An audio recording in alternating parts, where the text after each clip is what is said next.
And I just turned around and I hauled ass out of there. I was done. I wasn't dealing with that. The hypocrisy of the cult is one of the things that turned me away the quickest. When I turned my headlights on, it turned and looked at us, and one of the things I remember the most were the eyes were glowing red. I see an orb of light. It is just circling these steps like it is waiting for me.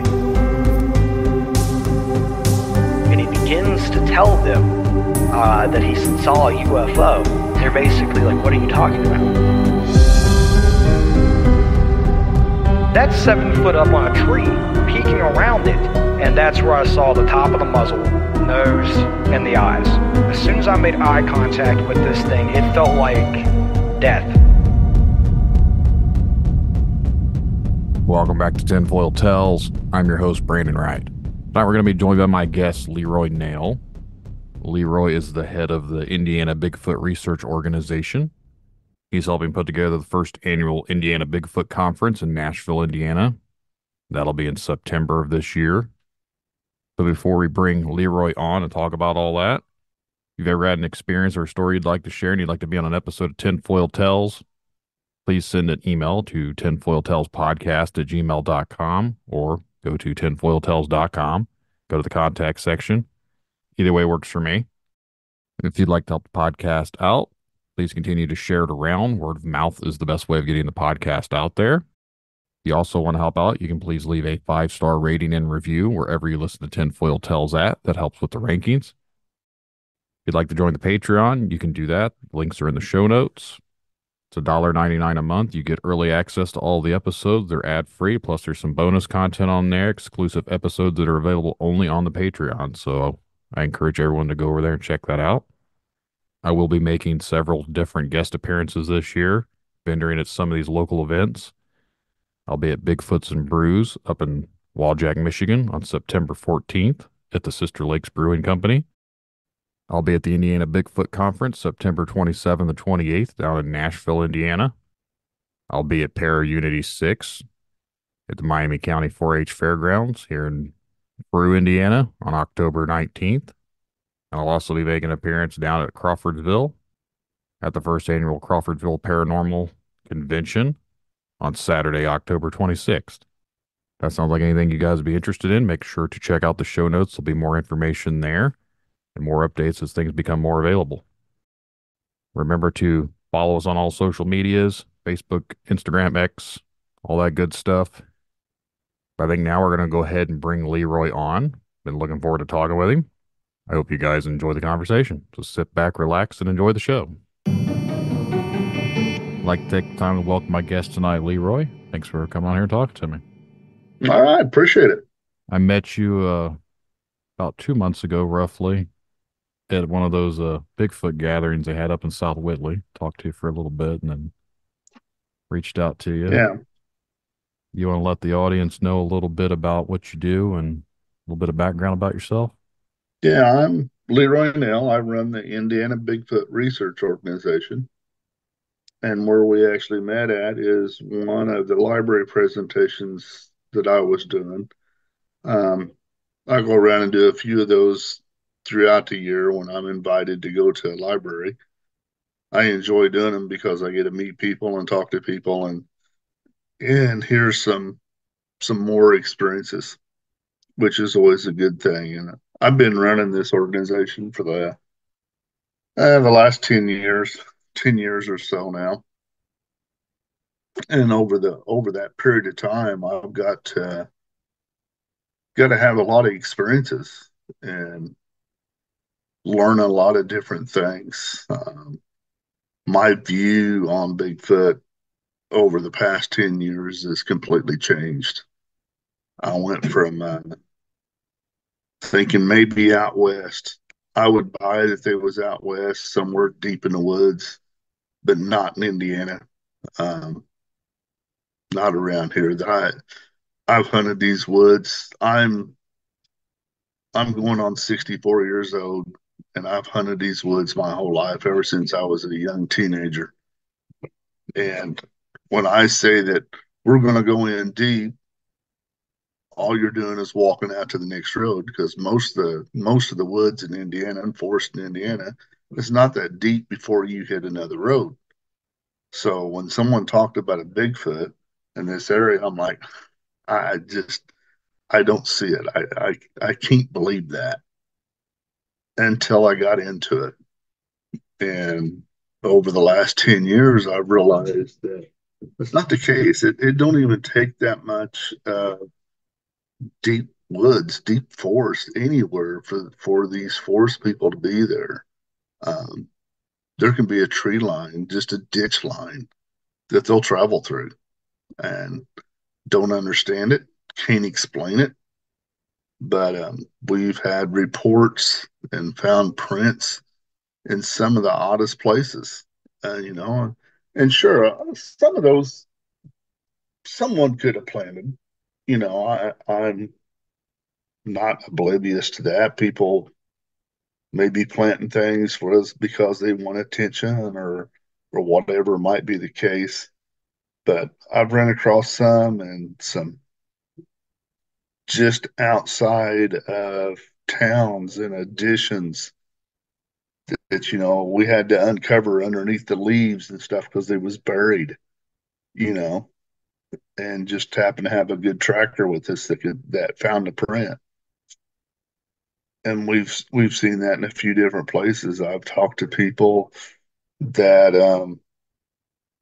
one lady was down in let me think about it. I think it was Bedford, Indiana, and she was talking about, and she would go out behind her house at night. She was in a band, and she'd go out behind her house at night, 1, 2 o'clock in the morning or later, and she'd sit out back in her yard and sing and play instruments.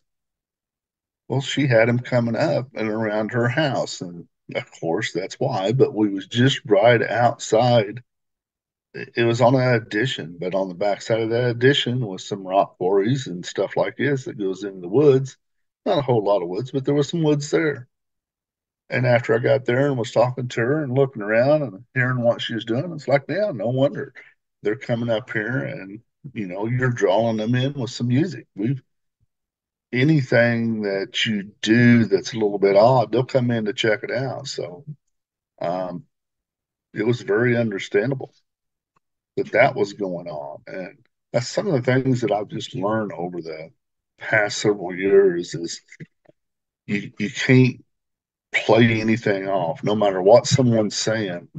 You might think it's totally crazy, but you don't want to brush it off, because something could really be what they're saying could very well be true. I know that's the case for me, that people would tell me things when I first got into this and first started doing it that I thought they was absolutely nuts. I thought these people's crazy. First, I didn't think there was no Bigfoot in Indiana, like I was saying. That changed real quick. I mean, the first day out, the guy took me out. We found a print. You know, I figured he planted it, but at the same time, I know that he didn't. But it was still hard to believe. And then it didn't take no time to realize that there's something here. You know, all these people's not crazy. They are here. But some of the things that people would tell me, for several years I was doing it, I thought there's no way, that these creatures, these forest people can do some of the things that people's talking about. But over the years, most of it has came true, and I've realized, yes, they can. Some people don't believe in eye shine. Well, I'm gonna tell you right now, I've seen it. I've witnessed it a few times now, and their eyes do light up different colors. They might be white, they might be emerald green, blue, red eyes. A lot of them will talk about red eyes. That's evil. Well, don't believe that's the case either. But their eyes do light up. And over the years, with gifting sites and interacting with them, um, because we don't really go out looking for them anymore. We know where they're at. We know places that they're at, and we can go out and we just sit down and they'll come to us. And at that point, once we started doing that, they've come up to us enough that we've started learning some of their habits and what they'll do. And through the gifting, we know that they understand what we're saying. Um, I'll tell you a quick story that happened to three of the guys that's in our group last year. Okay. That there's an one guy that's late 50s. I believe he's in his late 50s, and he had his probably 30-year-old son was there with him. So it's a father and a son and another guy, another younger guy, probably in his 40s, and they're sitting around a fire, and it's where we have a lot of activity. We've been having a lot of activity in that one spot all summer. Some really neat interactions. And they're sitting there and they hear one walk up. Um, the two younger guys heard it walking up, and it gets up close to them. It's just outside the firelight. And the one thing, the first question that anybody would ask was, why didn't you flip on the light? Well, we don't flip on the light because you're just going to kill whatever's going on at that time. It's going to be over.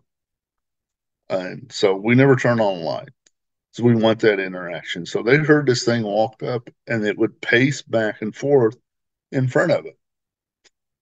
And the one guy's going, Dad, did you hear that? Well, his hearing's not the best. And he now got hearing aids, but his hearing wasn't the best. And he'd say, No, I didn't hear it. Well, this thing would walk in a little bit closer and pace back and forth. And Adam would go, Did you hear that? No, I didn't hear nothing. And he'd come in a little bit closer, and his son by this time is getting pretty nervous because this thing is coming up that close to him. And it's pacing back and forth, and the two of them's listening to it pace back and forth, and they're looking at him going, Did you hear that? And he goes, No. So this time when it stepped in a little bit closer, it literally started stomping so that he would hear it. And then he goes, Okay, I heard that. Okay. And his son by this time is about ready to flip out because he's going, Dad, you had to hear that. When he goes, Yes, I finally heard that. But it shows that whatever we're saying, they understand. And that forest person wanted him to hear him. He wanted him to hear those footsteps. So he come up and literally stomped until he could hear it. Now that's showing intelligence. It's showing that they understand what we're saying and what's going on. And that's some of the experiences that we've had. It's just like that one that we've seen some of the things that they can do, and it's like that's hard to believe. It's hard to understand. One of the ladies that gifted there, she had a gifting site right in that same spot with the same plan. And this was a number of years ago. This is probably 8, 9 years ago that she was doing this, which it's the same plan there now. But when she first started doing it, she would leave out treats for them. She would leave out different types of snacks and things like this. Well, they would open it up and then they would drop all the trash and just kind of drop it in the woods. And she would have to get down and gather it all up. So she told him one day, said, You got to quit throwing that stuff and taking it down over the bank. Got to leave it up here because I can't climb through them briars like you guys do. I can't get down through that stuff. Well, after that, all of the trash would be left right beside her gifting spot and wouldn't be scattered out anywhere. And at the time, that just totally dumbfounded us. It's like, I'm looking at her going, seriously, you're telling me that they're not taking it and carrying it away a little bit and opening it up? She goes, No, they're leaving it right here. If they do, they bring it back and they set it right up here. And I don't have to climb down through any of the briars anymore trying to get down to some of this stuff. So that was, we learned that a number of years ago that they do understand what we're saying. They understand it. Now they have their own language, and we've heard them out there, and people's heard the samurai chatter and things like that on different recordings. Of course, they have their own language, but we really do believe that they understand our language. And I've even had reports, several people reporting that having them um, like call their kid from the woods, call out their kid's name. There was one family that was with our group for several years, has been, that had him around their house. And he would tell us that they would call for one of his younger sons. He would hear him call from the woods, yelling his younger son's name, like telling him to come out in the woods. So very strange. That's kind of eerie, Yeah. but I've heard other people talk about that too, where they call out their name from the woods. yeah, and it's and that's kind of eerie, but at the same time, I've yet to had an encounter that actually turned bad, that anything really happened. People get scared, but no one's been hurt. Not around here, not that I'm aware of. Has anybody ever really been hurt? Now they do things to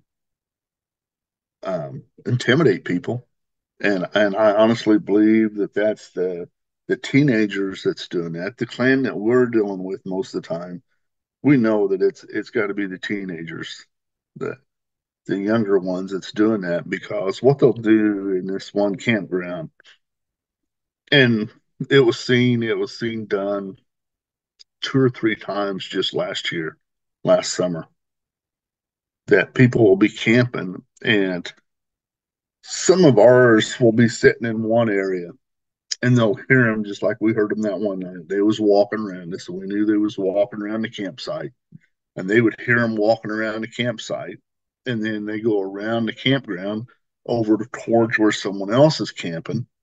And this be 11, 12 o'clock at night or so, and they would see these people get out of their tent with a flashlight and shine a flashlight down in the woods. And then they get back in their tent, and a few minutes later they get out again and they're shining their flashlight around. You know, these guys know exactly what they're doing. They're down there walking around and freaking these people out. But about the third time they get out of their tent and shine their flashlight around, they'll grab their tent, throw it in their vehicle, and they leave. 11, 12 o'clock at night. Well, they got spooked. They got scared out of there. But we believe that's just the teenagers that's having fun. We honestly believe one's going, hey, let's see if we can go scare these campers. And that's what they do, because we've had them up walking around us, and then off in a distance, like down in the ravine away from us, or maybe the next ridge over, we'll hear a larger one let out a low groan, maybe one will kind of scream, and then everything quits. And we figure that's the adult saying, get your ass back over here and leave them people alone. And we've seen that and heard that a few times now. So that's why we say, well, that's probably the teenagers that's up here messing with us. And the older ones are saying, hey, get back over here now. Leave them alone. So it gets kind of interesting. But I think it was about 3 times they seen them run campers off last year. Didn't do anything, but maybe just startle them a little bit. Whereas we're right in the same campground, but we let them come up and walk around us, and we stand there and talk to them and thank them and appreciate the fact that they come up and walk down right in front of me, and I can see their eyes shine, because that's what happened one night. I listened to it walk all the way around the campsite. It stood maybe 30, 40 yards in front of me looking down in the ravine, and I could see its eye glow looking back up at me through the bushes. And that was neat. That was pretty awesome to listen to it walk around and then stand right in front of me. That's another one of the cool nights. Mm-hmm. I notice you call them forest people. So are you of the mind that they're just a primate, an undiscovered primate, or do you have any other ideas? I, I really, I think they're part human. Most of the DNA, when people actually have DNA tested, it will come back part human, part unknown. And that part unknown's what no one really knows. They don't have until they actually have that body and they pull that DNA and go, okay, this is exactly what the DNA is. Before most scientists is going to go, okay, that's what it is. Even though we even know there's been so many of them, I don't understand why they're not going, okay, it's all this unknown DNA. Is it all the same? Well, if it's all the same DNA, I don't quite understand that on the science part of it. But I do believe that they are part human, and then there's different. I guess there's different ones. Some look more, um, maybe more apish, more like a type of like an ape. But other ones say when they talk about seeing it, they say they look just their face really looks human. Mm-hmm. Looks like a person. Mm-hmm. I've heard So you various know, ones, descriptions of them. Some say they look like not like Native Americans, but like almost that type of facial yes, facial structures to them, like they're like original, like yeah, human type shape. and that's what I've heard a number of different people talk about. You know, because I guess I think there's seven different like seven different groups of them, different types of Sasquatch. Variations. That part I honestly I couldn't tell you. Um, I haven't seen one. I personally haven't seen one. I've seen the eye glow. I've had them walk around us. I've had them throw things at us. I've had everything else besides your typical type A sighting where I had seen one during the day standing right in front of me. You know, I have not seen that. I can't wait to see that. Hopefully, one of these days I will. But the only thing I've had is I've heard them walk around us. And like I said, I've heard them walk around us, throw things at us. I've seen their eyes shine. I have no doubt what I'm looking at. When you're looking dead into the woods and you're looking into a hill and you got eyes glowing at you, Mm-hmm. you know.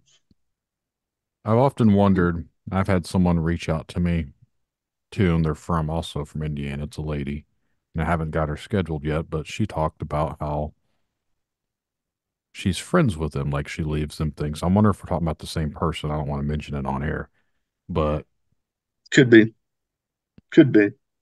I've always wondered because She I've does a lot of, I can tell you, she's part of our group and she does a lot of podcasts. mm-hmm, it's probably the same lady, but You know, I've often wondered that because I've heard it on other podcasts too or other interviews. People say they interact with them. I've heard some really out there ones with they bring their kids to them and they feed their kid. Like if they're coming up to these people and everything else, and this is my skeptic side of certain things when people talk about some of the stuff is how come there's still no proof? Like if they're coming to your house, you're giving them food, you can see their children and everything. How come no one has ever thought to snap a photo of that or well, record that? well, if they have the same thoughts that I do and a number of them in our group do, because we get the same thing. Um, the reason that we get to interact with them a lot, the reason that we believe we get to interact with them a lot is because we dropped all that out. We don't, I don't even hardly carry a flashlight with me when I'm in the woods. So it's very seldom I'll even have a flashlight, let alone if they do come up. The last thing I'm going to do is pull out my camera and try my phone and try to take a picture. I don't really record anything no more. Basically, you leave electronics at home and you build a trust with them. They'll come in and interact with you. But if one little light comes on, they're gone.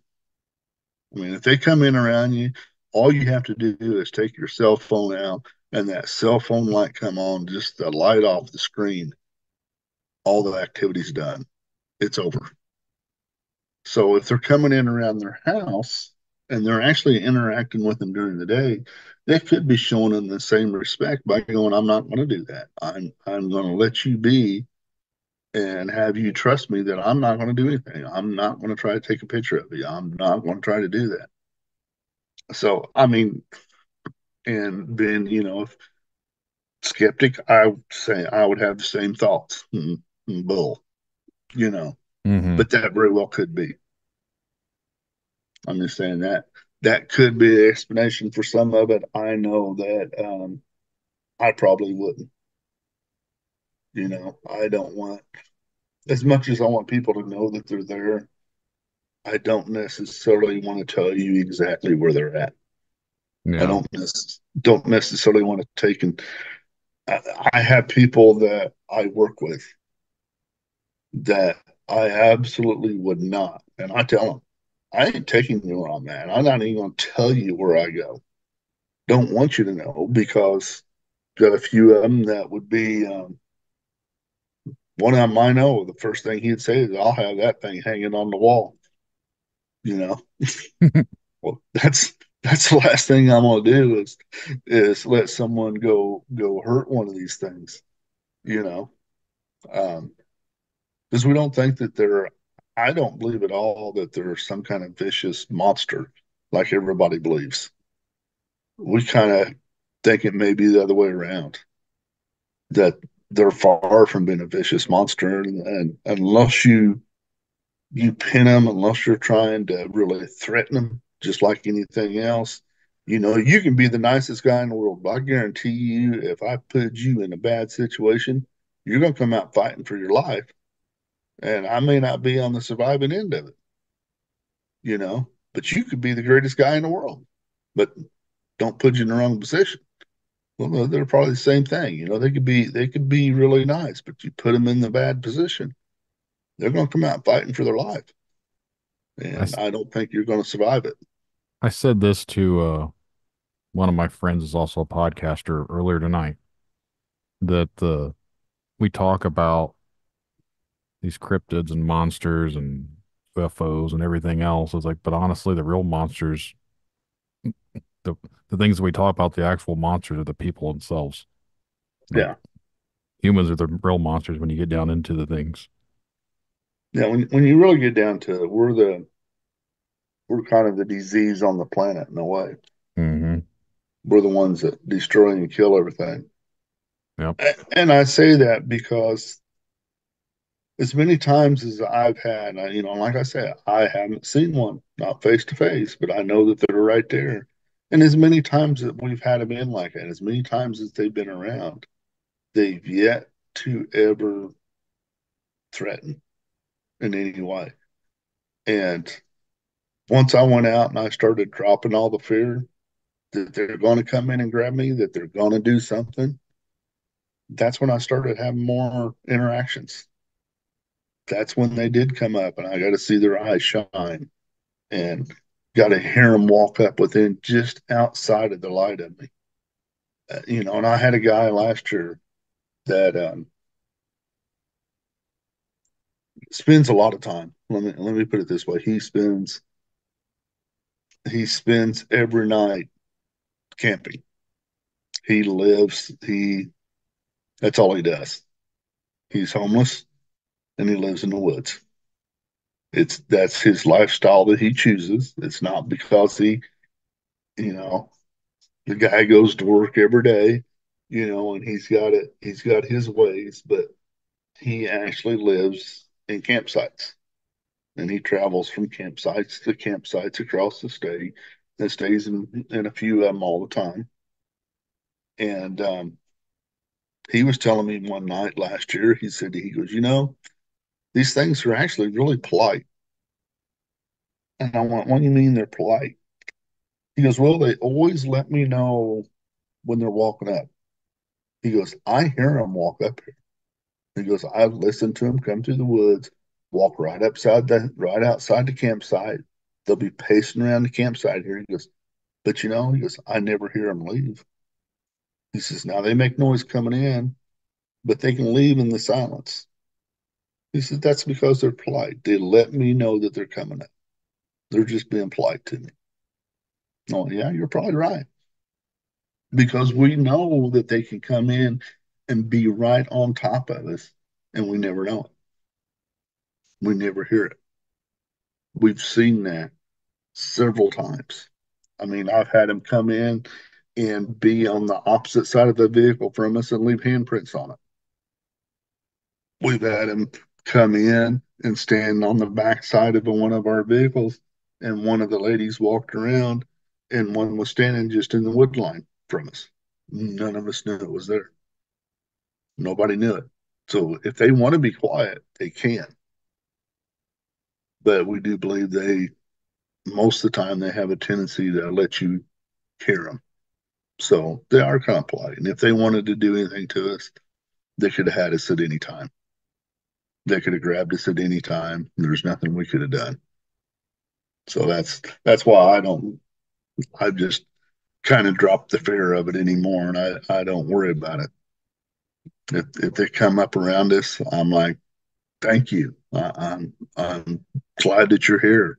All of that's the reason I'm out here, just to know that you're here, just to get a feel your presence and know that you're here. And that's what we usually do. We just go out and talk to them. We don't do much of that yelling, making whoops. Not out knocking And on trees and screaming. yeah, I mean, that works when you're originally looking to see if they're in an area, and you can, because you may get a response back, but that's all you get. And you go, yeah, well, they're here, they're in this area. But then once you find that, best thing you can do is just spend time right there. Just go out there and spend time and talk to them, because then they'll come up, because they know when you're there. And that's another thing that I've yet to understand, is how we can go to an area and it seems like they can respond and be there in that area so quick. It's like, how is that? How do they do that? Well, I always have more questions than I have answers, because every time something happens, I'm like, how did they just do that? Why would that make sense? And most of the time, I don't have answers for it. I mean, I've had several people. We've been in an area, and we have one area that we tend to get rocks thrown at us quite often there. That they'll throw rocks and things like that. And sometimes it happens quick. And have people standing there and have a couple thermal imaging going at the same time, and you can hear these rocks coming through the trees, literally hitting the leaves as it's coming through the trees. So it's not dropping down, because you hear it coming in, and that rock hit, and you can see that rock, the heat off of that rock with the thermal imager, but yet you can't see nothing from where it's coming from. So you don't see no heat signatures in the woods. So if someone was even standing out there and throwing rocks at us, you should be able to pick them up with a thermal imager and say, okay, that's where it's coming from. That, there's who threw it. But we're standing there, and you don't pick nothing up, but yet you can pick the heat up off the rock that just hit the ground beside us. So that's strange. I can't explain that. That's one of the things that I just can't explain. Why is that? Now, we've been there before and picked up the heat signature. One of the guys actually had a image of one behind a tree on a ridge above us that we believe was chucking some rocks at us. And it was behind the tree, and you could see it moving from around the tree with a thermal imager. That night was a little interesting, but that was just one of the nights. That night they happened to pick them up. There's other nights that we wasn't picking anything up from the direction it was coming in. So, like I said, just don't quite understand how that happens. Mm-hmm. But we have a few things like that happens that we just cannot explain. But that's why we keep going out. How do you feel about the woo factor these days? Because that seems to be a very big topic of discussion anymore. I remember years ago it was just an ape running through the woods, and now there's a lot more Oh, there's a lot more to it. Yeah. I I I honestly stayed totally away from all that woo. I tried to avoid it, but at the same time, I never closed my mind off of it. Always I say that I have an open mind, Hmm. and I'll listen to what everybody's got to say. It doesn't necessarily mean I might believe them. I might not be able to comprehend at the time of what they're telling me until I experience it myself. But yeah, that's what I'm saying. There's things that's happened that is that woo factor, and we're going. I I I can't explain what just happened. What just happened makes no sense to me, and it's a lot of that woo. The mind speak. I've had too many cases where people's saying that they're mind speaking with them, and then what they're telling me kind of tends to be true. So it's like, okay, I can no longer play that off. Um, I've been there and had a lady one afternoon in the middle of the afternoon look like she was possessed. You know, um, I was sitting. We was waiting for someone to show up to make a hike, and while we're sitting there waiting on this one guy to show up, there's I don't know, there's 7 or 8 of us that's standing in that area getting ready to go down in the woods. This one lady, she just I can't say it any other way besides it was like she was possessed, but this lady was damn near climbing up on the tailgate in my lap. And I've never seen her before. This is the first time I've even seen her. And she's looking all weird. And her mother was with her, and her mother turned around and said, "You need to quit." And it was like she just melted right there. And it was all over with. And it's like, what is this? Well, some people said that some people were saying, well, she got zapped. They zapped her. She was the weakest in the group, and they zapped her. That's some of that woo stuff. That's some of that Hmm. infrasound hitting her. You know, I can't explain it. I seen her. I so wished we'd had a camera running that day.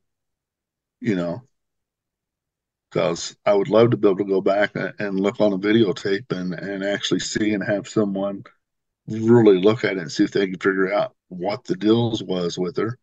I talked to her mom. Her mom says, I have no idea. I've never seen her act like that. But when she told him to quit, she just yells in the woods, "You need to quit." This lady just kind of like collapsed right there. Very odd, very strange. And one of the other things that I know now is that I can feel their presence. I know when they come up. I know when they're around us. I can feel them.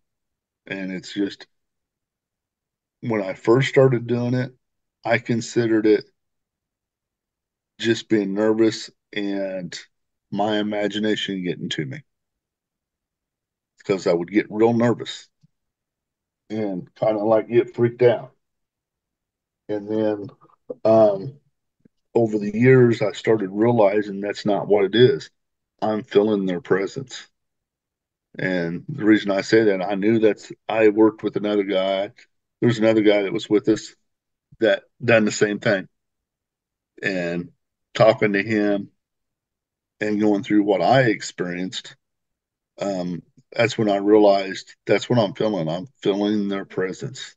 Now, if it's the infrasound that's hitting me or what it might be, I don't know, but I'll almost there's times I'll get that fight or flight feeling, you know, and then I can just do a 180 and it go away right in the same spot. Just turn around, but turn back around to the direction that was coming from and get that feeling right back. And I never realized that until I wasn't even, I wasn't out, I wasn't out Bigfoot. I was out in the woods, but I wasn't out Bigfoot and I wasn't thinking about Bigfoot. So there was no reason for me to be getting nervous thinking something was coming up on me, but it just hit me out of nowhere. And I knew what it was then. That's when I knew what it was. And that's when I started really paying attention to it over the next year or so. And now I kind of know because I can be out there and I'm just, if I'm totally relaxed and not feeling nothing, they're probably not around. But once they start coming in, I'll start getting that real nervous feeling, and then right after that's when we might start hearing them walk in the woods, which is kind of interesting. But that goes into that woo factor. Mm-hmm. Can't explain it. I can't. I've often So, wondered how something that big can remain undetected for so long. And it's, and that's what all of us that same thing. I mean, I um I stand out there all the time and wonder that. I mean, I'll be out there and they're around us, and it's like I was saying. He was saying, Martin was saying that they're polite, and I'm like, yeah, we heard them walk up here, but we never did hear them leave. How did they do that? How can they do that? How can they be that large but be that quiet? How can they move? How can they? Um, we did have one guy with us that always played a distressed rabbit call, one of the old rabbit calls from probably in the. I would guess this rabbit call was probably from the 80s, maybe maybe mid 80s or whatever. But if you played that rabbit call within no time, I'm talking within maybe 30 seconds, he'd get hit with a rock. How did they react that quick? You know, and it wasn't just in one spot that we done this. He done this in several different areas, and he would get hit with a rock. He'd get hit with a limb. He would get hit with something. And it's like, how did they come to this area that quick? How did that happen? How come whenever we play that, we immediately get hit with a rock? Can't understand that. That's some of the things that you go, doesn't make any sense. And when that's happened, that's when I'm saying we've even had the thermal imager going, looking, scanning the woods for something to throw it. And the rock still comes in, but you never see anything. And even be looking in the direction that it come from because you hear it coming through the woods. So it gets. I've had a buddy up in this area from where I'm from who's been out fishing. And I don't necessarily think he's a believer or anything like that, but he was telling me a while back that they've had some pretty big rocks thrown at them when they've been out on a boat, like off on the, Mm-hmm. and they can't figure out where these rocks are coming from because obviously they're being tossed from above off on the banks or whatever, but they've never seen where they're coming from. Yeah. I was like, And, I don't know what to tell you, man. I was like, you as a, know,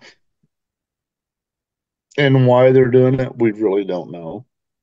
On this, I've tried to understand why on this, we won't,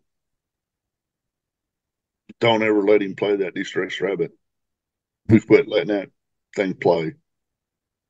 I said, there's no way I ain't playing it no more. I'm not getting my vehicle hit. I'm not going to get anybody else's vehicle hit anymore. Not doing it. Someone's going to get hurt. how do But you we never, feel we, about, sorry, I didn't want to interrupt, but how do you feel about these, other cryptid things that, kind of go along with Sasquatch? I know the dog man thing is a big, yeah, the dog man thing is big. Um, most of those I'm skeptic on. It, it's strange. Um, but even the dog man, I guess I'd have to experience it. I'd have to see it to say, oh, that's a dog man versus what I'm hearing. I'm going, is that just some sort of Sasquatch? You know, are we still talking about the same thing? Is there a difference there? So whenever we're, unless I really seen it, Until I physically see one, I guess I'll still consider it maybe being the same. Whenever But we're done recording, I'll let you hear my experience. And I am very skeptical about a lot of things. And this is why I do the podcast, is why I now have an open mind about things, because the things that I'd saw and had seen or what had happened, there's no logical way to explain it where it doesn't sound crazy. And to me, it sounds crazy. And yeah, I know what I saw. So, yeah. And like I said, I have an open mind. I just that's one of the things that I'm still on the fence about, even though I've got an open mind on it. And it's like a lot of things, you got to experience it. hmm It's like I tell people all the time, I can tell you all kind of things, and I can be on your side and I can argue right with you, so you know, I can argue the same points that you're going to make, but until you experience it, you can't, you just can't believe it. You can't buy it. So you have to experience it to understand where most people's coming from on it. So yeah, it's one of those things. I can tell you that I laughed one night because I was with a guy that does a lot of Bigfooting from out. I think I forget which state he lives in now. I forget if it's Alabama or where. But we had been out all weekend, and then we spent one of our outings. He'd been with us all weekend, and then me and him, after the outing, we ended up spending another night in the woods. So we're sitting around a campfire. It's probably 12:30, 1 o'clock in the morning, and we're talking about all the different cryptids. And I really laughed when I brought up aliens, and that's where he drew the line at. I said, so you're telling me that we're out here, we're looking for Bigfoot, we're looking for Dogman, we're looking for some kind of rake creature and all these, but you draw the line on alien. And he goes, yep, that's where I draw the line.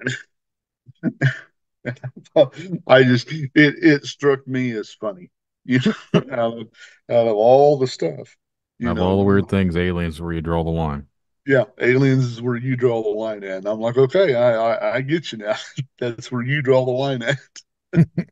you know I kind of draw the line on the rake thing. I'm like, until I see this thing, I that's another one that I just can't get into. I can't buy.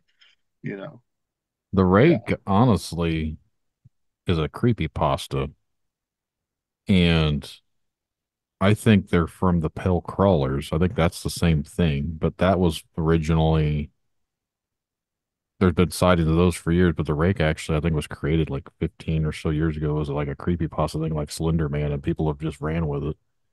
yeah. I honestly don't know. I've seen pictures and stuff, but hmm to me, pictures aren't worth anything anymore.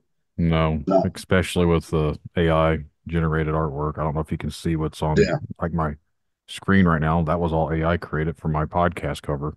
Like they did the logo and it did all the photos. yeah, So, yeah, exactly. And then everything digital can be manipulated too much. So hmm a picture's not really any good anymore. I'm sure there is. I'm sure there's all kind of good pictures out there. I've got a picture that's good, but no one's going to believe them. So I'm like, tell people what good's it going to do? You get a picture, no one's going to believe it. Yeah, the running joke anymore I've seen is, and they're ripping it off from a comedian, but it's basically that what if Bigfoot's naturally blurry? Like that's why it's really blurry, and that's why all the photos are blurry because it's an actual blurry creature running through the woods. yeah, exactly. Yeah, I've yeah, seen my fair share of blurry bushes and tree branches and everything else with red circles around them to just like, I don't see anything. yeah. I don't know what they're seeing Well, I because I don't don't either. see it. I just see blobs of the I see dark blobs. the problem is like when you say things like that, people are instantly mad at you because you don't see it. No, no, I'm sorry, I don't.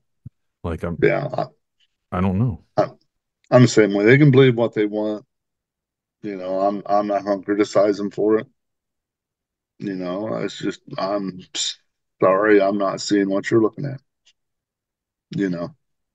So I just kind of,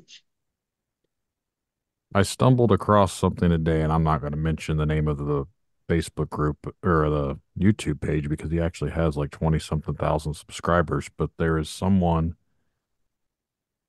that he's given these Sasquatches their own name and their own language and everything. And the video that someone had posted today, I'd watched a little bit of it and I listened to the audio, and he's telling people what the audio says, that these Sasquatch believe in God and Jesus, and they were talking about how Trump is their president and they support him. And I was like, and people were commenting on there like, "Oh, this is great. I'm glad you're doing it." I was like, "Are you guys seriously believing this?" Like, I don't know if the guy's like doing it as like a satire joke or if yeah. he's 100% serious. And it's just like, I don't, it's stuff like that though that makes me question like Hmm. a lot of people's mindsets if they're going to go right along with it and believe everything that someone says. Like, this is awful. Now, I will tell you the wildest woo experience I've ever had. Um, you know who Greg Yost is, the Squatch Man? No, I'm not familiar.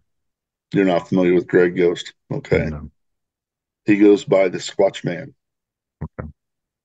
And Greg has an uncanny, um, he can interact with them. He's got a way that he goes out and he talks to them, and it seems like he draws them in, and he gets a lot of weird stuff happening. A lot of weird stuff.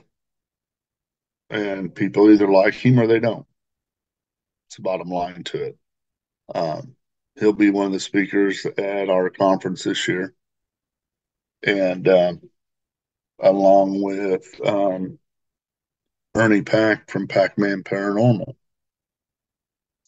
So I was with Greg Yost one weekend, and he was taking us around and showing us all these big trees, saying that the Sasquatch pushed him over for him one night. And I honestly, me and another guy was going, yeah, okay. A dozer couldn't have pushed these trees over. They was that large. They was big, large red oak trees, big Indian oak. And so Ernie Pack was supposed to be coming in, which he does paranormal along with Bigfoot, kind of both. But he was supposed to be coming in, and I was just about ready to go back to my camper and give up for the night. And when he shows up, it's about 1 o'clock in the morning. I'd never met Ernie Pack before that night. I'd never seen him. There was a number of us that was standing there that had never met Ernie before, never seen him. And Greg's standing over on one side of the campground, and I'm standing along with someone else, another guy that was with us during the day when Greg was showing us these trees he pushed over. And Ernie starts telling us the exact story to the T of what Greg had said. He was giving us the very same story. So we're looking at each other, and then when he walks off, we're going, well, they've either got their shit together or something really happened.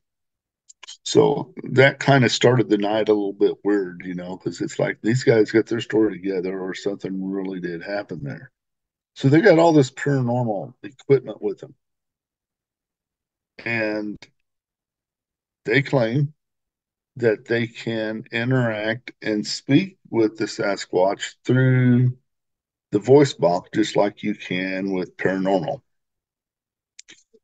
So I'm sticking around, being a little bit intrigued with these guys, and they pull out one of these voice boxes which was really just an app on the phone, is all it was. Now, again, we had never met these people. None of us most of us that was there that night had never met Ernie Pack or any of his group from the paranormal group that was there. And we're standing around a campfire and they pull this thing out and they start talking. Greg starts asking questions.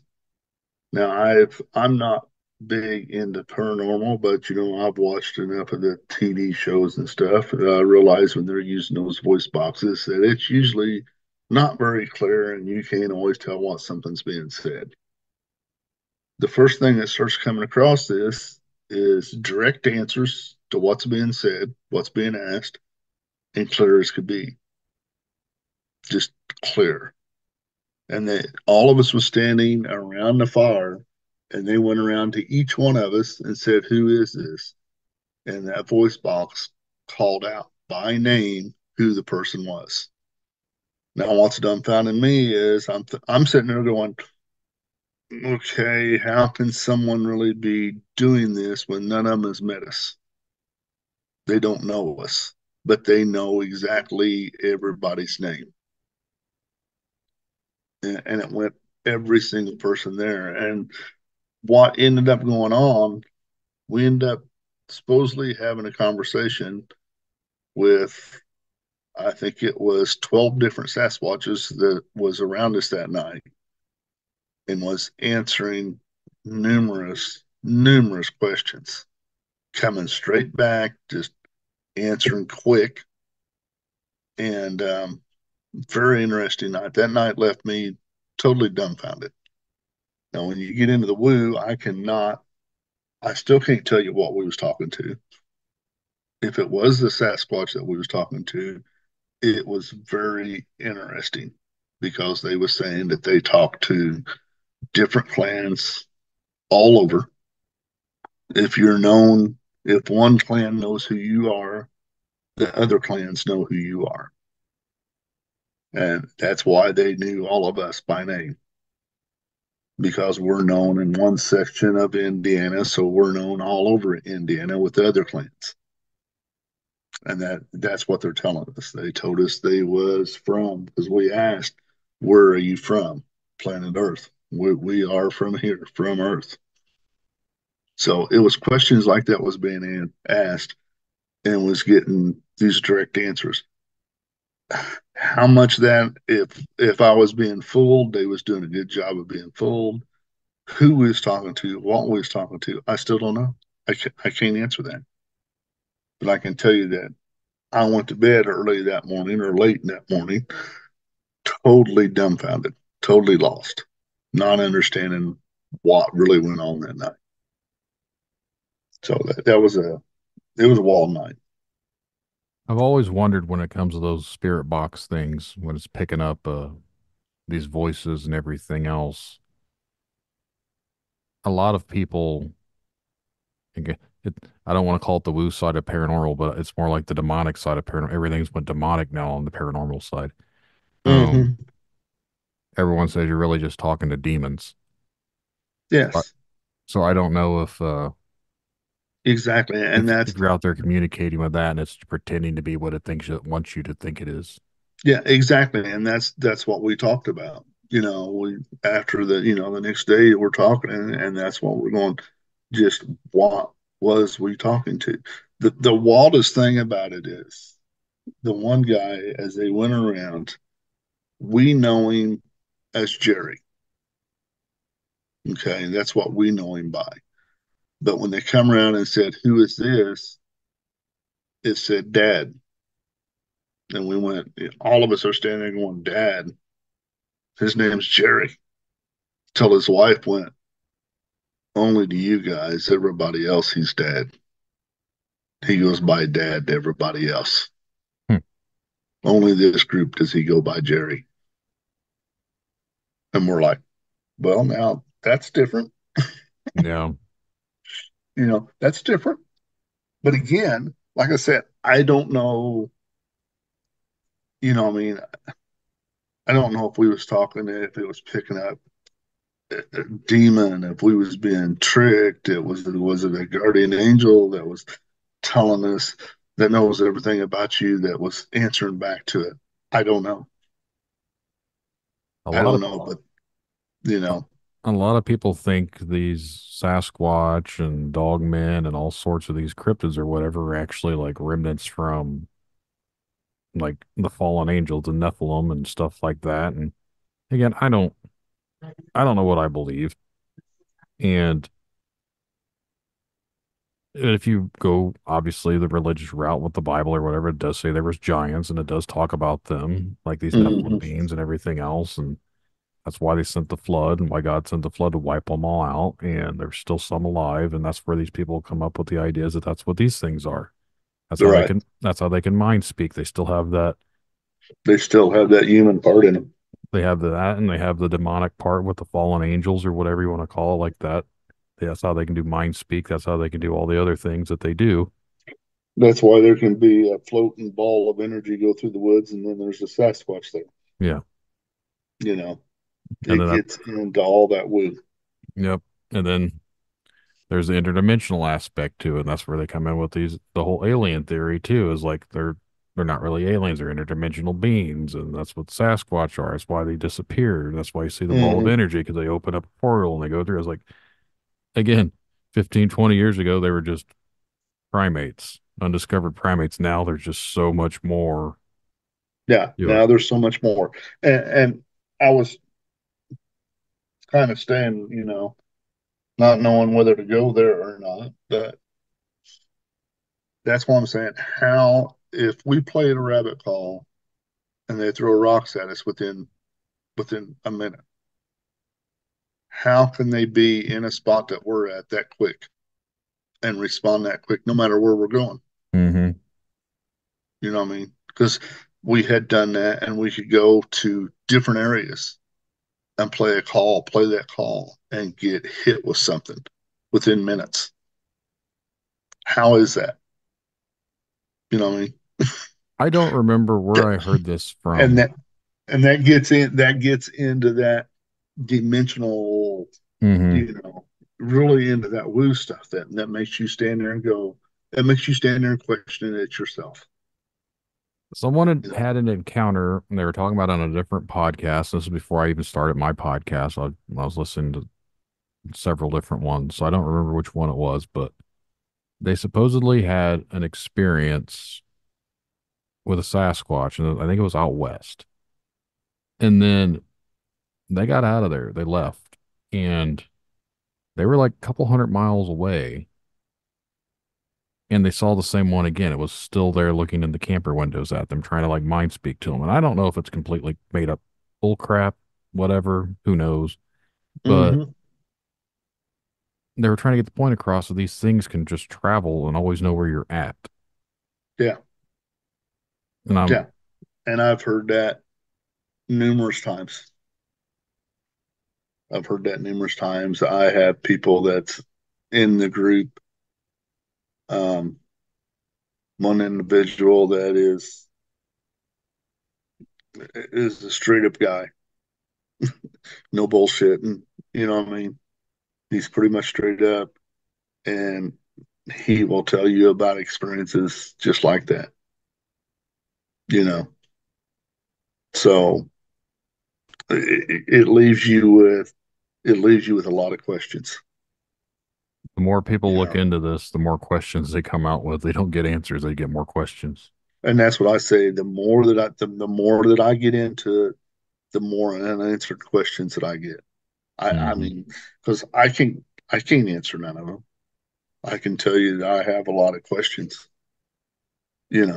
that I don't understand.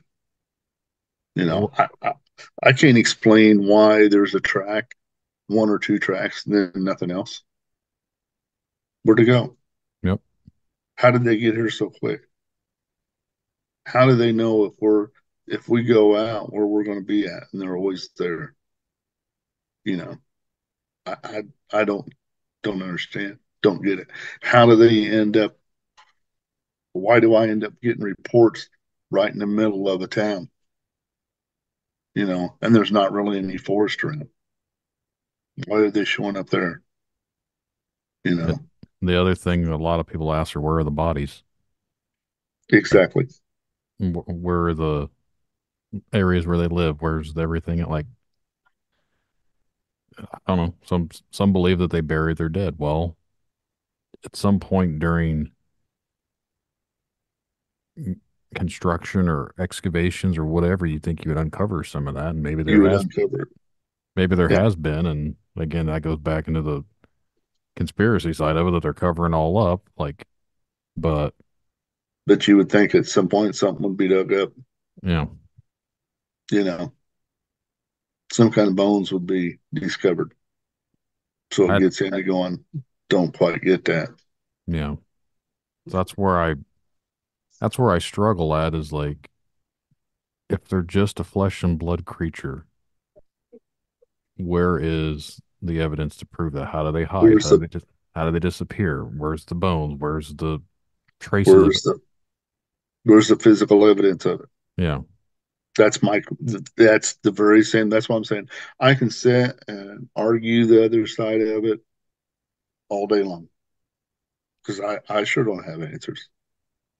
You tell me how, like, we go to the Morgan Monroe Forest a lot. Now, when it comes deer season, or even this time of year, let's just say this time of year, the Morgan Monroe Forestry will have every inch of it turned over for mushroom hunters. Mushroom hunters will be out there until the mushrooms are gone this spring, and they'll turn almost every section of that woods over. And I know that place is full of them. Where do they go? Where are they hiding at? How come no one's seeing them? Or at least they're not reporting them. If there's bones out there, you'd think they'd find them. That's when most bones people turn up, is during mushroom season. When someone's disappeared for a few years, that's usually during mushroom seasons when someone will find the bones. Mm-hmm. You know, so it's the same thing. Why aren't those being found? I know some people will make a case that you don't ever find remains of a bear usually, or like a mountain lion or anything like that. But Right? how often do you go out into the woods and you find a carcass of a bear? It's like, yeah, Yeah, but bears and are it's also also known to exist. You see them more often. yeah, and it's also and I'll argue with people. How often do you see the bones of a deer that died naturally? Yeah. You know, that wasn't shot or hit on the side of the road. Is it that the bugs and everything eats the bones if they're on top of the ground, that everything gets ate up fairly quick? I don't know. I You know. interviewed someone last summer from Oklahoma, and he said they always went floating down this river, and there was a certain spot where there's a bank, and multiple times he's went there, and there's been deer carcasses on that bank, like they were just legs bent around, snapped, like bodies contorted, but they're just left there. And what Hmm. type of predator would bring it out and just leave it there right out in the open on a bank for Right. everyone to see? Very strange. Like, well, unless it's a human trying to scare people, or if it is a Sasquatch or whatever, I don't understand why they'd just be leaving it out there, but I don't know. It is weird. It is weird, but they say that they really just like the liver and stuff out of them. Someone I'd heard before claims they drink the bone marrow. I was like, is that Yeah, possible? Snap a bone and drink from it? I don't know if that's possible or I'm not a we hunter do. or anything like that, so I don't know how it works with animals, but We do. We do know through the gifting that they only take what they need. They don't take more than they need. If if if you take a dozen donuts out there and you leave in the woods around the campsite and the coons get in it, what's done? It's ripped apart. The package is ripped apart. Everything in it is just strung everywhere. Now, with the Sasquatch, when they'll come in, you leave that package sealed, they will cut the sill just like you or I would with a knife. The sill will be look like it has just been cut with a knife. It'll be opened up. Two or three might be gone, and the package closed again. Coons don't do that. And through our gifting site, we took numerous things out there, and they only take a couple. They don't take that many. So we know they only take what they need or what they want at that time. It's strange, but that is the behavior that they do. We've seen that over the years now, continuously. It hasn't changed. So very strange. It is very strange, but it's hard to believe for someone to believe. That They I've do like animal crackers. And if you get to talk to the lady I believe you're going to talk to, once you get set up with her, because she did gifting for quite a long time, and they really liked her animal crackers, and they would take animal, and she would date it. When she would leave stuff like that, she would put the IBRO on it, and she'd put the date on it. Those animal crackers may be gone for a few weeks, then they'd reappear in her site empty. And she go, oh, they want more. someone I No. interviewed recently, I just talked to him again not long ago. He gifted peanut butter somewhere in the area that he'd been looking Yeah. into. And he left the lid. I don't remember if he said if he left it open or unscrewed or whatever, but he left it on a specific spot. And just a couple weeks ago, I don't know how much time had passed since he'd left it out there for them. I don't think it was super long. He'd found the same exact type of jar of peanut butter out behind his place, completely empty with the lid back on it. Mm-hmm. And he says it's the same jar. Obviously, I don't know if he marked on it to label it or whatever, but this is what he said. And he said that was 20 something miles away from his house. So it knew exactly where to bring it to. Mm-hmm. I was like, And honestly, it's honestly, weird. wouldn't surprise me. No. I mean, some of the stories and some of the things that I've seen, it wouldn't surprise me. That's getting into that woo Mm-hmm. and things that you can't explain, and honestly makes no sense to us. You know, Yeah. that they Four, can, 4 years ago, I was of the mindset that Bigfoot wasn't real. And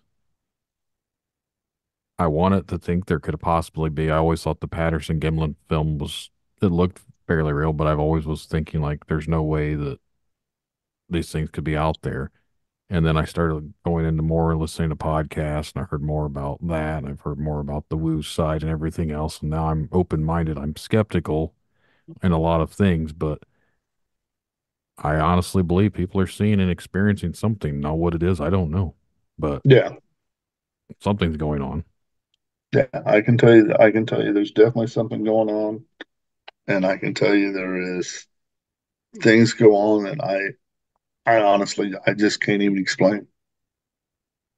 I can't explain it. And if you start telling people, or you start trying to get someone to start following Bigfoot or being into Bigfoot, if you immediately go into that, they'll immediately turn off and say Hmm. this you're totally crazy.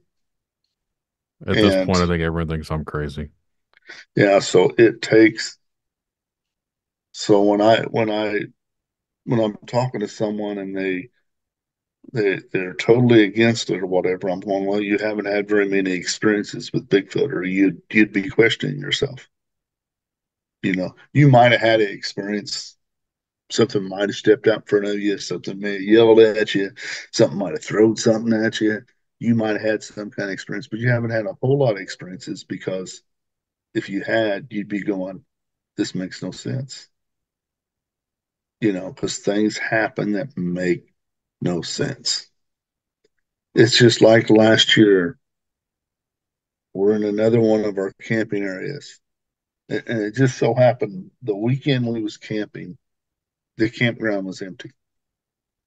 There was there was just a group of us that was camping in it in one area. I think there was two other tents in the whole campground, and they was adults. There was no kids in that campground, none around. So in the morning, one of the ladies that was camping with us, she got up. She comes and sits around the fire drinking coffee, and she goes, "Did you guys hear that kid playing this morning at 2, 3 o'clock this morning?" And I'm looking at her and going, "What are you talking about, kid?" She goes, "There was a kid out behind the camper that was laughing and playing last night." I'm like, "There's no kids in this campground. I've yet to see any kid in this campground, let alone be out there 2, 3 o'clock this morning." Well, one of the campers right across from her had left gifts out for the Sasquatch that night on the picnic table behind their camper. When we went over there, one of them was gone. I think there was a bite out of one, then another one was gone. And what we think is one of the small juveniles had went over there, snagged something, snagged those gifts off their picnic table, and went running out behind her camper and was laughing, and that's what she heard. Was the small one out behind her camper laughing, because there's a number of stories that campers will talk about saying, "Well, who was letting their kids out there in the woods last night playing? Because I heard them out there laughing and playing last night." Well, we believe that's the small juveniles that's outside playing. And I think that's what happened that night. They had left the gifts out behind the camper, a small one or a young one come in, grabbed it off that, and just like a kid would, grabbed it and went running and going, "Look what I got," and went running out behind her camper and was laughing. Now that's getting into a little bit of the woo, but that's some of the experiences that you go, "I can't explain. I don't know what happened last night, but I can tell you, we're not in a very big campground. There's nobody around, so the odds of a kid being in that campground 2 or 3 o'clock in the morning is pretty slim that night. You know, that's not always the case, but that night we didn't see anybody there that night and didn't see anybody around in the morning, where there was any indication of a kid anywhere in the campground. Mm-hmm. Yeah. So That would be well, I'm trying to figure out why a kid would just be out wandering around at night anyways without the parents being exactly. If you're in a big campground where people are camping everywhere, in a major campground like that, yeah, there's kids. You may hear kids all damn night. I know I have. You mm-hmm. know? But where we was camping at, this is a primitive campground.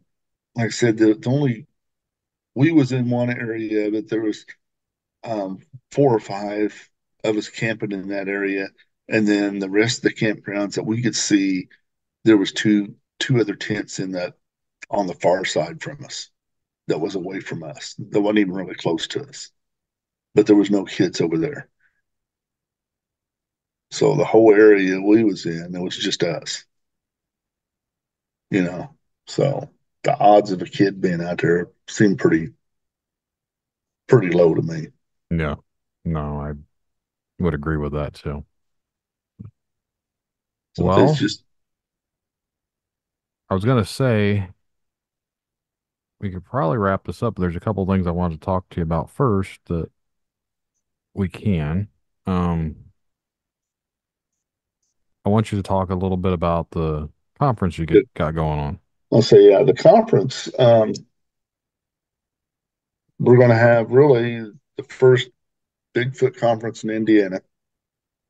It's going to be in Nashville, Indiana, September 27th to 28th, 2024 this year, and we're pretty excited about it. We're going to have Adam Davies, Amy Boo, Charlie Raymond, and Greg Yost and Ernie Pack.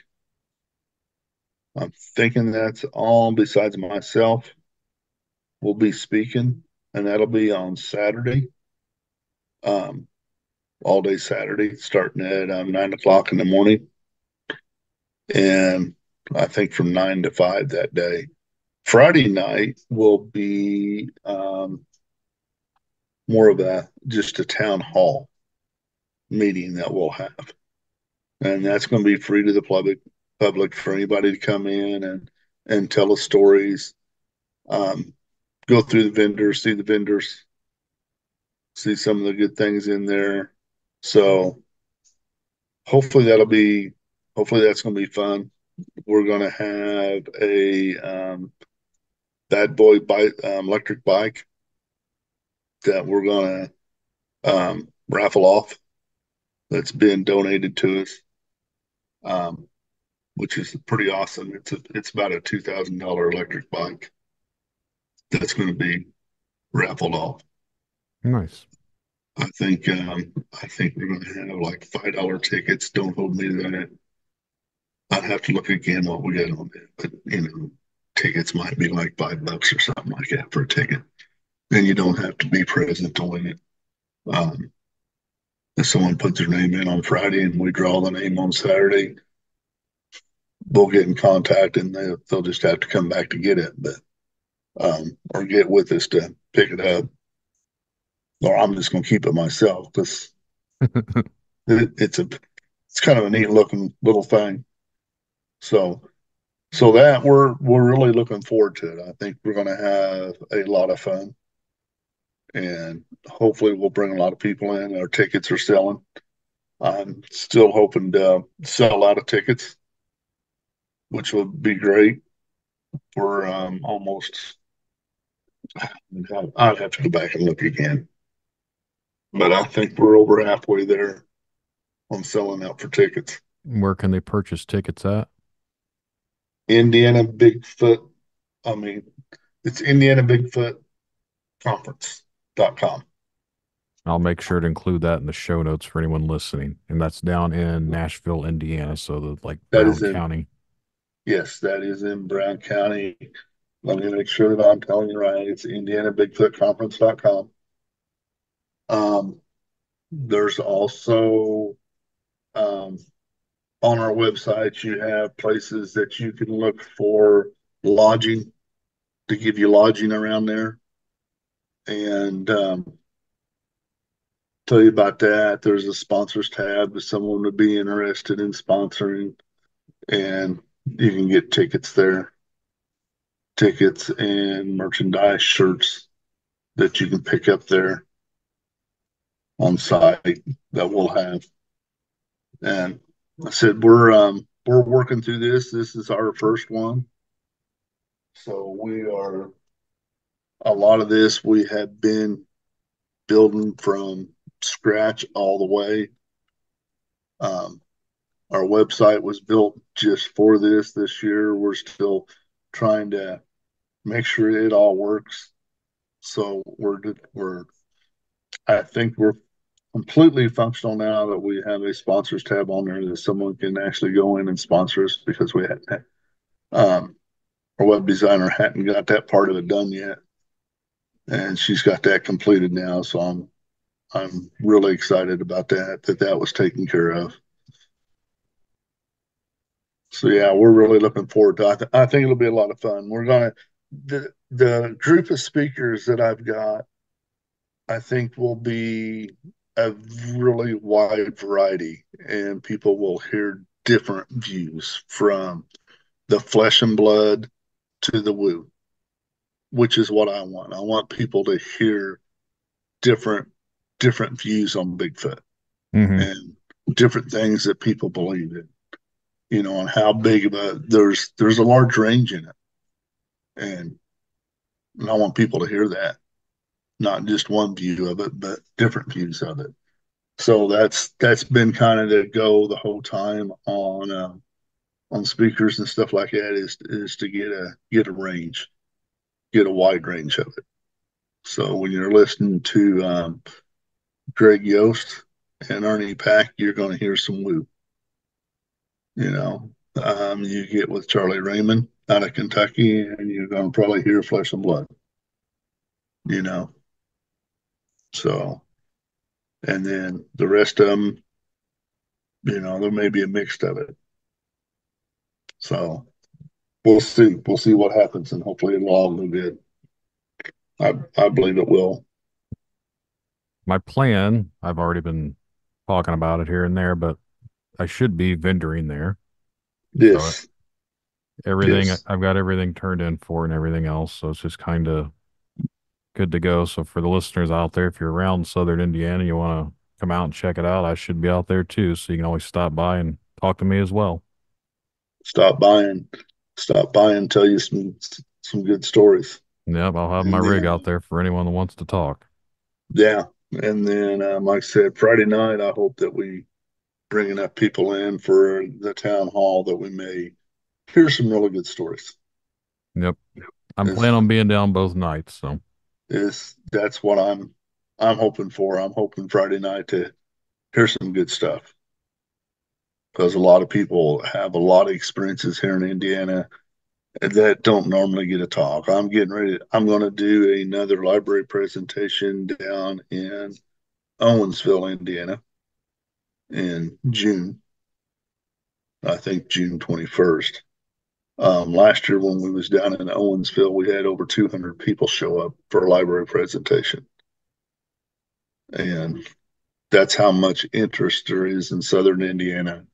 And we've heard a lot of good stories down there. I was actually surprised with the South Whitley turnout. That was a pretty good crowd too, I thought, Yeah. that Yes. for that area. For that area. I thought that was a good crowd up there. The the largest crowd I've had though has been down at Owensville last year Mm-hmm. when we had over 200 people and they was turning them away because there wasn't enough room inside. I was like, wow, That's there's a lot of interest down here. yeah. You know, Well, that's good. I'm a lot of people, hoping a that lot it of does people are interested in well, that. just because I don't know of any other ones. There's other conventions and stuff going on, but I don't know of an actual one here in Indiana. I know there's one outside of Oh, Indiana. Yeah. yeah, they were all over Ohio and Kentucky and West Virginia and all of them, down in Florida. And, the Ohio convention is next month, and that's the largest one in this area, I think central U.S.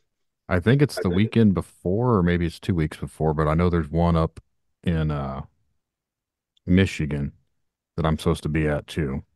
Yeah, And that's Bigfoots and Brews. yeah.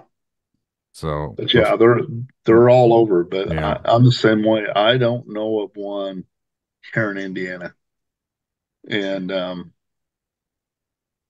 kind of got pulled into it last year. I had tried staying away from doing conferences because conferences really isn't my thing. My thing is to actually be out in the woods. That's more what I like doing. But I decided last year if there's going to be a conference in Indiana that the Indiana Bigfoot Research Organization would have something to do with it. So, No, if there's going to be one here, I wanted something to do with it. So that's why our group's trying to host this and put it on, and hopefully it'll be good. And we're already starting to get people lined up for 2025 also. that's awesome. So we're not looking just this year. We're looking to make this an annual thing. And like I said, I've already got one of them lined up for next year, a speaker lined up for next year. And hopefully we'll have bigger names even in next year. Hmm. Now, if it does well, I'm pretty sure it'll continue to grow because Yeah. these And conferences have that's gotten bigger. It seems like every year. I've only went to a couple, and they've gotten a lot more and, people. It seems like after the first couple. and that's what I'm hoping. I'm hoping this year goes good, and then once it goes good for the first year, then we have more to sell and offer for next year. And then, we'll know more what's going on too. We won't be, first year's got a lot of growing pains to go through and to get this going, but we've still got a lot of organization to do on it yet. Our committee has been working hard on it, and we continue to work hard on it constantly. I mean, it's an everyday thing for us, looking at and talking to different people and trying to get everything organized together. But we're going to get there, and we'll be ready before September ever gets here. We're going to be completely ready. I've got to. I'm trying to put this on hold for just a little while we have our spring outing in May down in Yellowwood, because I've got a spring outing to do down in Yellowwood in May, and bring everybody in and actually go out in the woods where we have fun, where we go camping and sit around the fire and talk and tell stories, and then go out in the woods at night. That's when it gets fun.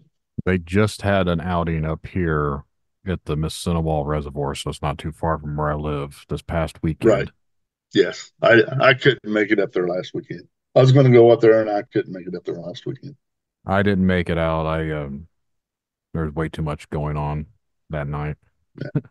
I've got 4 kids and all sorts of things going on, married, so Stephanie it's not easy to get will out in the probably woods. be down.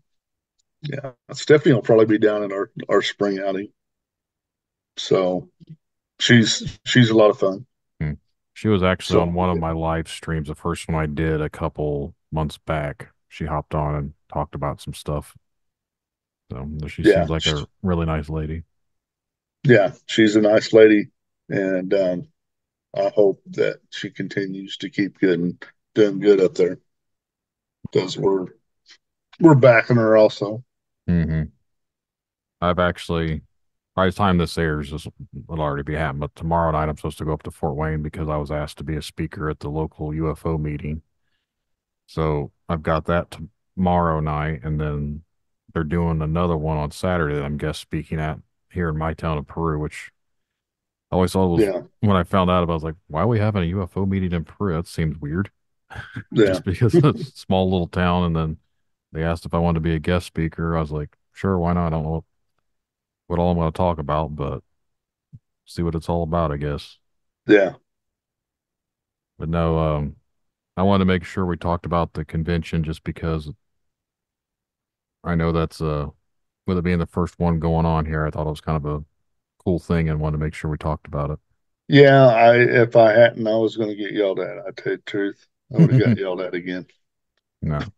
So for anyone listening, I will have all those informations for you, where to get tickets and the links and everything in the show notes. And Leroy, if you want to tell everyone where they can get in contact with you, if they've ever had any sort of sightings or something, if you're interested in hearing about it, where they can go to. They can always go to our Facebook page. You can look us up on Facebook as IBRO. On Facebook, it's IBRO, or it's IBR organization is what it is on Facebook. And then you can also go to Indiana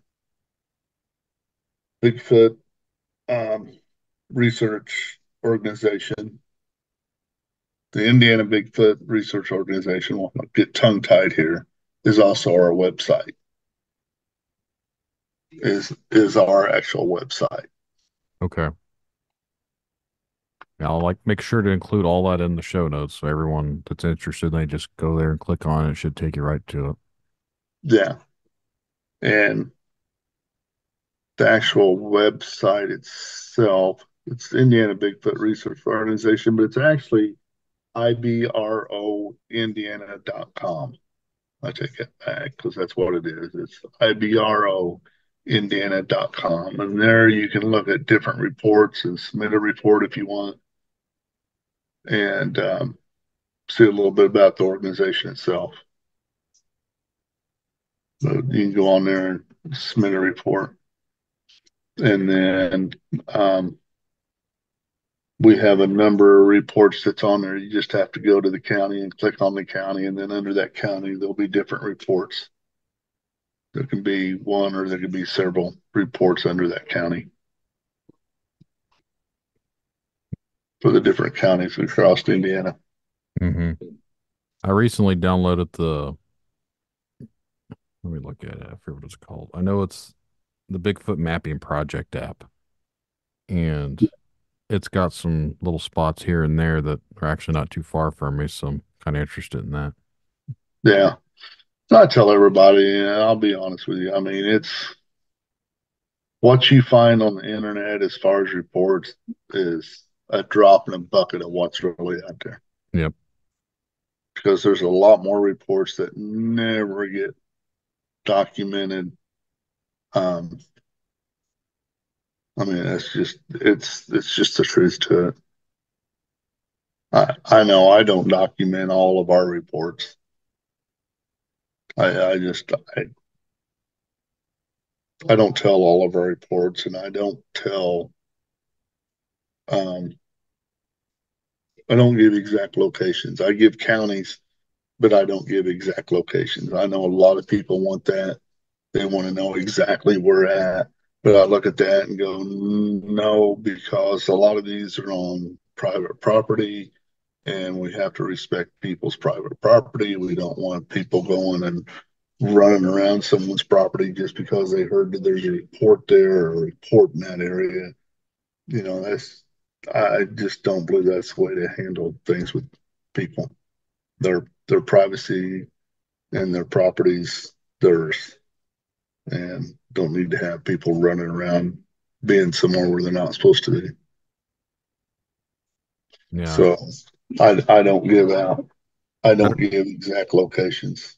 Better to not go out trespassing and get shot at or Right. arrested. That's just part of our group. Our group respects people's privacy and their property, and I just won't do it. I won't go on property unless I have permission to be on it. And if I go on it, I'm not going to tell everybody, hey, I went to this property here at this location, which is what people want. They want me to put down and saying, well, there was a sighting here in this creek on this property. Well, that would be nice, but again, it's private property. Yeah. It's private property, and then and I also say the same thing. Once you go ask that guy where his favorite fishing hole is and see if he tells you. Same thing, Yep. Someone's going to tell me where all the mushrooms are at, because I would love to find some. I love mushrooms, but I ain't no good at finding them. So if someone will tell me exactly where I could go find some, I'll go look. But someone's not going to tell me that. They'll say, well, you got to go out there and look yourself. Mm-hmm. I'll tell you the county that they're in or the general area, but I just can't. We just don't make it a habit of telling people exactly where things are at.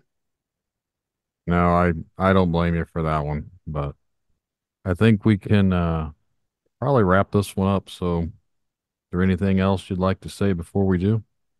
No, I think we're good. Well, I want to say thanks to Leroy for coming on here and talking to us tonight. It's been a pleasure. And I want to say thanks for listening. So, hope you guys enjoyed it. Good night, everyone. Good night.